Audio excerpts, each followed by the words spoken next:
दोस्तों, बदतमीजी के वीडियोस वायरल हो रहे हैं। सिविल सर्विसेज में अधिकारियों के साथ वायरल हो रहे हैं वीडियो जो काफी शर्मनाक घटना है भारतीय जनता पार्टी के लिए भी। भारतीय जनता पार्टी के सांसद राम शंकर कठेरिया की गुंडागर्दी सामने आई है। एक दरोगा को उन्होंने उल्टा सीधा कहा है। क्या था वीडियो में, यह मामला पूरा सुन लीजिए। पूरा मामला ये था कि 40-50 गाड़ियों का काफिला थाने से होकर इधर जा रहा था, तो आचार संहिता लगी हुई है। तो हमने कहा ये कहाँ जा रहे हैं, पता लगा कि गांव पथरा में जा रहे हैं और पूर्व सांसद रामशंकर कठेरिया हैं, तो जो अपना वहाँ पे भाषण करने वाले हैं। तो हम लोग सुरक्षा व्यवस्था की दृष्टि से वहाँ गए तो वहाँ काफी लोग थे। सरता भदौरिया जी थी विधायिका, और कठेरिया जी जो विधायिका हैं वो भी थी, और पूर्व विधायक की भी थे, और गांव के लोग भी थे। कम से कम 200 लोग थे जो टेंट लगा के अपना प्रोग्राम कर रहे थे। तो हम वहां गए तो काफी देर तक इनकी भागड़ चलते रहे, कोई बात नहीं हुई। लेकिन बाद में जब उन्होंने, पब्लिक ने ये कहा कि उन्होंने पूछा कि थाने से कौन आया है, थाने से कोई आया है कि नहीं आया है, तो कहा कि दरोगा जी आए हैं। तो बोला दरोगा कहाँ है, दरोगा दरोगी। तो हमने कहा ये तो बदतमीजी से बात कर रहे हैं। तो मैंने अपना मोबाइल निकाल लिया, क्योंकि आजकल इलेक्ट्रॉनिक मीडिया का माध्यम से जो है आप अपनी बात कह सकते हैं। तो मैंने मोबाइल निकाल के मैंने कहा ये तो बदतमीजी कर रहे हैं इतने ऊंचे पद पे होते हुए। तो मैंने उनकी बातें रिकॉर्ड करना चाहें, तो मैंने कहा सर बताइए आप क्या कह रहे हैं। तो उन्होंने कहा कि ये मोबाइल बंद कर। मैंने कहा सर आप उल्टा सीधा बोल रहे हैं, हमसे मोबाइल बंद करने के लिए कह रहे हैं, आप इतने ऊंचे पद पे हैं। तो बोला कि नहीं तू मोबाइल बंद कर। तो हमने ठीक कर लूंगा सर। तो इतने में ही उन्होंने जो है जबरदस्ती मेरे मोबाइल छीन लिया और जितने भी थे वहां पे उनको सबको आदेश दिया कि मारो साले को। ये किसने कहा? रामशंकर कठेरिया ने। कितने उस समय कौन कौन लोग पार्टी के लोग मौजूद थे? विधायिका जी थी, दोनों विधायिकाएं थी, सदर विधायक थी, और जो यहाँ की चकनगर की विधायक हैं वो भी थी, और काफी बरखना विधायक थी जी। जो भी समझ में आया उन्होंने जैसे चाहा उससे मारा है, ईंटों से, लातों से, घूंसों से। वहाँ परमिशन देखने गए थे? परमिशन क्या सर, वो मुझे शक था कि ये जो है गलत काम करने जा रहे हैं। परमिशन तो इनके पास थी ही नहीं, और न हमसे कोई इन्होंने सभ्यता से बात की, न कोई परमिशन दिखाया, न कुछ दिखाया। रौब दिखाते हुए कि कहाँ है, कौन दरोगा आया है थाने से, बोला उसको कहाँ है। तो मैं गया, मैंने कहा सर बताइए क्या बात है। तो अब आपने जो अपने विभागीय अधिकारियों पूरी बात बताई, तो क्या कार्रवाई हो रही है उनके खिलाफ? क्या कार्रवाई चाहते हो आप? उचित कार्रवाई चाहते हैं अधिकारियों से। तो आप लिख के तहरीर दे रहे हैं? जी हाँ, लिख के तहरीर दे रहा हूँ। मुकदमा लिखने की मैं कोशिश करवाऊंगा जो है। और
यह मामला आपने देख लिया होगा, सुन लिया होगा, जान लिया होगा। लेकिन इसके अलावा एक वीडियो और वायरल होता है, उसमें भाई गजेंद्र सिंह शेखावत जो है एक पुलिस सर्वेंट को बुरी तरह से, पुलिस सर्वेंट नहीं मतलब सिविल सर्वेंट को धमकाते हैं। अब मेरा सवाल यह है कि सिविल सर्वेंट क्या जनता का एक पक्ष, एक भाग नहीं है, एक अंग नहीं है? तो जिस तरह की बदतमीजी ये लोग करते हैं, ये कंपटीशन देने के बाद भी एसडीएम नहीं बन सकते, सांसद और विधायक तो बन सकते हैं, लेकिन जिस तरह से वो हड़का रहे हैं वो काफी शर्मनाक है भारतीय जनता पार्टी के लिए, खास तौर पर क्योंकि जिस तरह से क्रिकेट भारतीय जनता पार्टी की हो रही है वो वाकई में हैरत अंगेज है। सुन लीजिए इस वीडियो में वो अंश जो इस बात पर आपत्ति जता रहे हैं कि पूर्व सांसद के बारे में आप बात करते हो तो आप वही पार्टी ज्वाइन क्यों नहीं कर लेते। अब मैं सवाल ये उठता है, वीडियो डालने से पहले सवाल यह उठता है कि भारतीय जनता पार्टी शासित राज्यों में सारे के सारे जिलाधिकारी हों, चाहे एसडीएम हो, चाहे कुछ भी हो, वो भारतीय जनता पार्टी की रैली के इंतजाम में लग जाते हैं, तब क्या उनको भारतीय जनता पार्टी ज्वाइन कर लेनी चाहिए? गजेंद्र सिंह शेखावत क्या जवाब देंगे? क्या जवाब देंगे ये केंद्रीय मंत्री जो बहुत ही ज्ञान का पाठ पढ़ा रहे हैं कॉन्स्टिट्यूशन पर? कॉन्स्टिट्यूशन क्या जिंदा बचा है? शायद गजेंद्र सिंह शेखावत नहीं दे पाएंगे। देखिए ये इंटेंशन क्या सुनाऊं मैं, अभी कलेक्टर के सामने सुना देता हूं आपका intention. This is what the video in a public program your SDM is doing. I don't know whether you have seen it or not.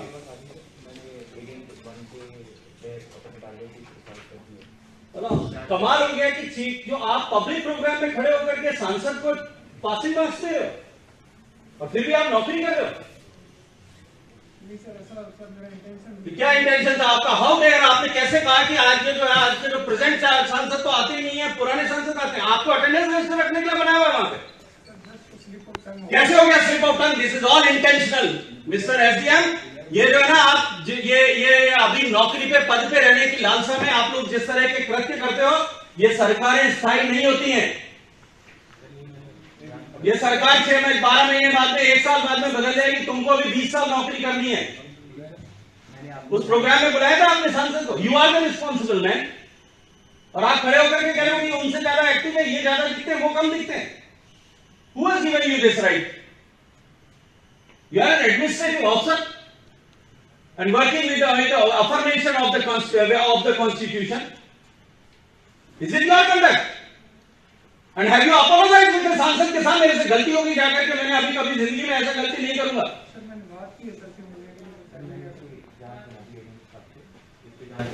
ये तो आपने सिविल सर्विसेज को जबरदस्त अंडरमाइन किया। हमारी सिविल सर्विसेज ऐसी नहीं है। हमारे आईएसओ, आरएसओ, सिविल सर्वेंट जो होते हैं, वो जो उनकी ओथ जो होती है कॉन्स्टिट्यूशन के प्रति होती है। आपको पार्टी के प्रति है क्या? किसी पार्टी के प्रति? तो आप वहां पर मंच पे भाषण देते हो, हद होगी। और इतने जुटे चाटने का ही अगर शौक है तो फिर पार्टी ज्वाइन कर लो ना, नौकरी छोड़ दो। नहीं, this should be shunted out from the service. नहीं, अगर आप एक्शन नहीं लेंगे because you are head of the district administration, he should be shunted out from the service. It is a serious misconduct on his part. The inquiry should be conducted and forthwith he should be placed under suspension. And you conduct the initiate the inquiry and you should be suspended. नहीं, आप contemplation में कर लीजिए suspension को, order recommend करिए। नहीं, आप recommendation करिए। मैंने एडीएम कुमार की रिक्शा में जांच हुई, मतलब इस तरह का आपसे जो जाकर करके वहां उनके इतने तलवे चाटने का अगर शौक है तो ज्वाइन कर लेना पार्टी। क्यों नौकरी करते हो? मैं तो सुन के मैंने कहा हद होगी। इस तरह का सिविल सर्वेंट हमने नहीं देखा। सिविल सर्वेंट किसी पार्टी के नहीं होते। आपको मार्किंग कर रहे हो आपने।